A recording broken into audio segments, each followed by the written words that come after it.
For a long time in my life, I think I focused on doing and striving and proving myself in order to receive love. I felt like it was a prerequisite that I needed to achieve or check off someone else's to-do list in order to get love from them. And that is something I've had to unlearn, but it's something that I also brought into my walk with God, and that I'm constantly having to bring to the foot of the cross, because there's a verse that says, if you love me, you will obey what I command. It's John 14:15.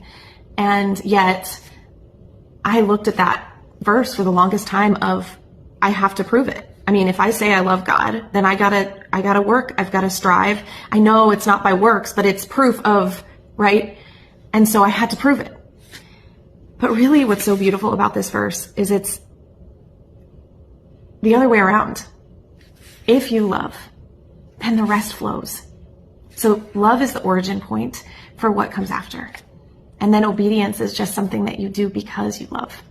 Not for love, but because you're operating from a place of love.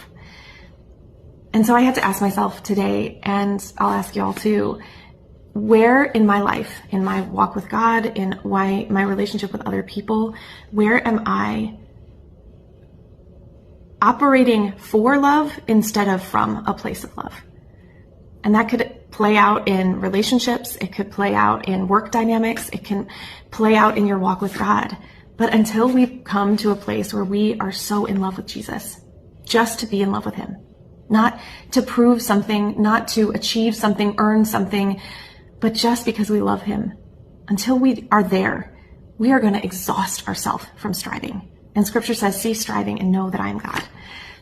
And so fall in love with Jesus, and then receive that love to the point where you're able to operate from a place of love instead of for it in your other relationships.